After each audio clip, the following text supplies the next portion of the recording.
We've talked a few times about these clips of Trump being asked about things he should definitely know about. Definitely.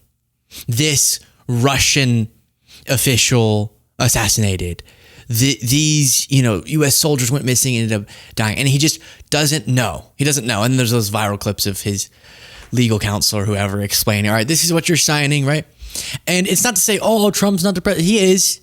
But the fact that a lot of the day-to-day operations, which is normal to an extent with all presidents, but it seems particularly exacerbated with him, of his administration, he's just not that aware of, even if he's making the big picture choices, puts more emphasis on the underlings, who's operationally doing these things. And the more we look into extensively the staffing within the Trump administration, the more concern there should be. There's the prominent examples, obviously, like Hegseth and people who are just not qualified, Kash Patel, who have crazy ideologies.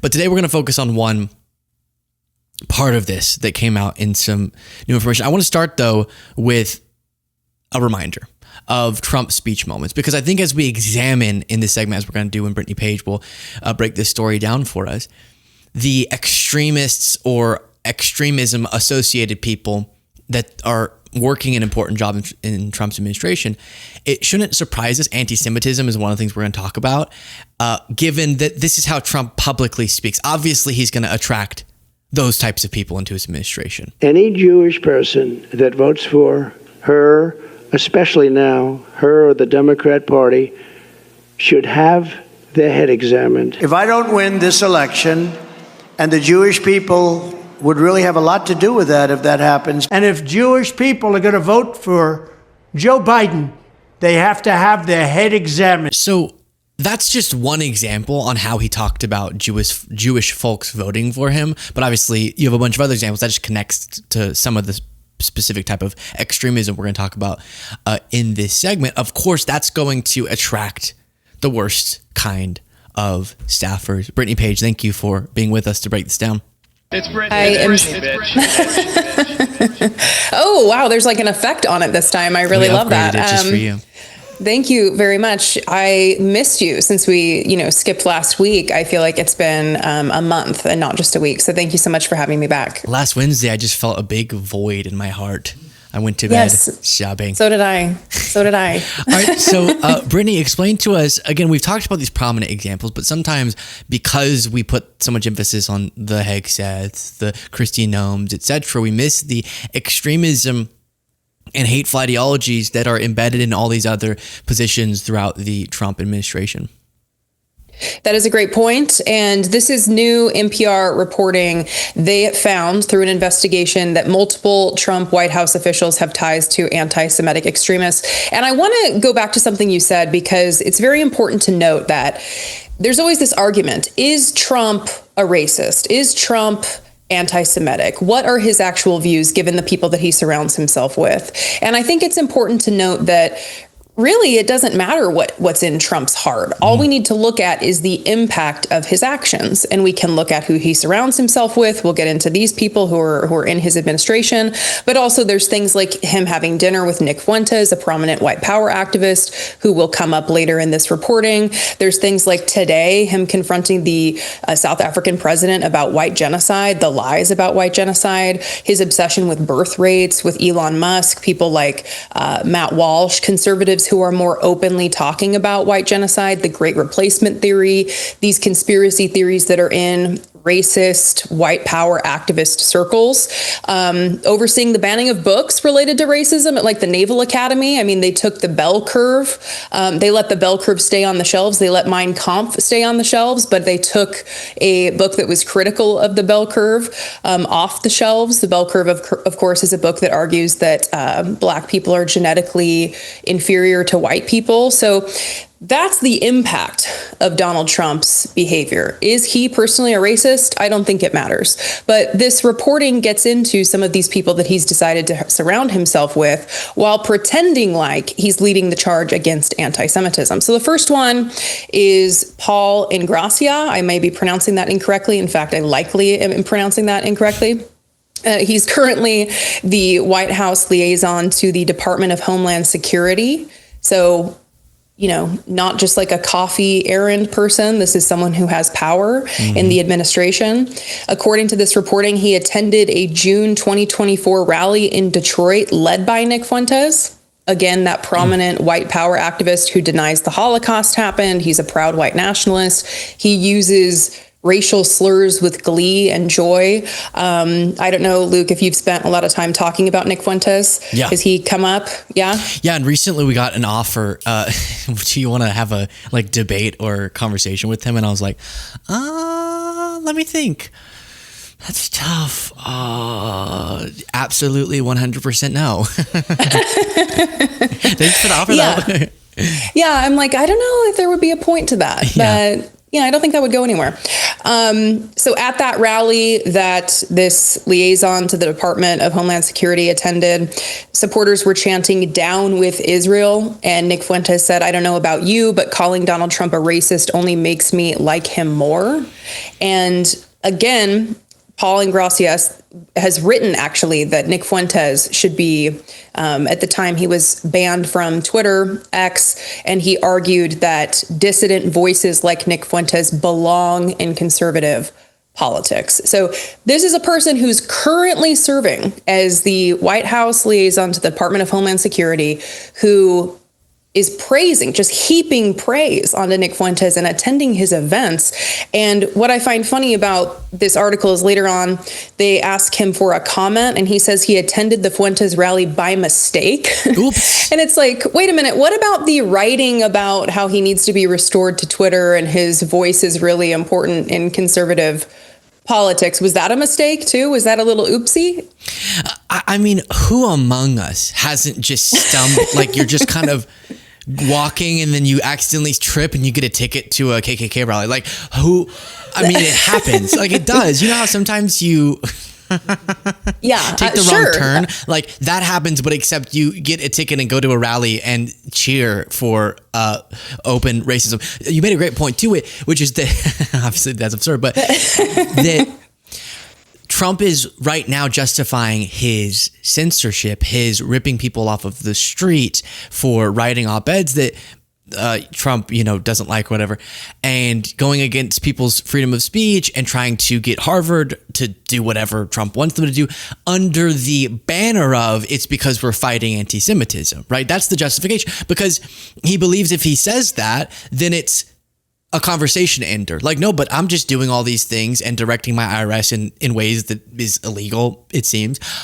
because I'm fighting anti-Semitism. But in reality, if he were to do that, he would start within his own administration. No. Right. Yeah. And so, I mean, again, going back to this reporting with Paul Ingracia, he also has a photo of Andrew Tate on his Instagram profile. He loves the Tate brothers. He's a big fan. In the caption on the photo, he says that the Tate brothers provide an opportunity for a better future, one that inspires rather than degrades men. So I guess he doesn't care about the allegations of human trafficking and sexual abuse against the Tate brothers. But according to the ADL, the Tate brothers have leaned heavily, this is a quote from NPR, have leaned heavily into unabashedly anti-Semitic rhetoric, perpetuating Holocaust revisionism, spreading conspiracy theories. So again, this is just full on leaning into the racism that Donald Trump tries to say that he doesn't promote, that he doesn't surround himself with. And here we have Paul Ingracia with a lot of power. And what are we going to do about him? Is there going to be any comment? Is there going to be anything done about him? By the way, Brittany, this is crazy. But the tweet that's being cited here, did you notice this in this article? Where I did. I didn't know if it would be a sensitive issue to bring it up, So Paul Ingracia was responding to while advocating for these accounts to be reinstated of extremists. He was responding to Isabella Moody, who, of course, we do have. I'll just plug it again. I plugged it on a live stream or something or a bonus show. We are working on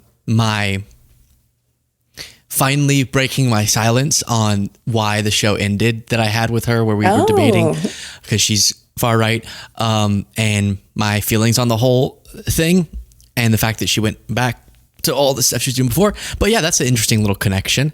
Yikes. I did see that. I was I really hesitant to appreciate bring you it up. being mindful and not bringing it up, though. Yeah. It's a sore subject. Yeah. Yes. Well, I'm excited to learn more about that. So I'm excited you told me about it. So another person referenced in this article, there's two more people that they talk about. One of them is Rachel Colley, and she is the communications director for the White House Office of Management and Budget. And in her case, and this is actually similar to Paul and Gracia, is they were connected to this insurrectionist who you may recognize because of his Hitler mustache. His name's Timothy Hale Cuccinelli. Oh, gosh. And he is, known for sporting this Hitler mustache, wearing a Hitler uniform, and promoting racist ideas. On accident. And so... It was an accident. Right. It just kind of bumped into the mustache and it got attached to his face and he just kind of had to keep wearing it. She was, before her current position, on the board of the Patriot Freedom Project. And this is a group that is dedicated to responding to the January 6th charges for insurrectionists, including the aforementioned Hitler mustachioed Hale Cuccinelli.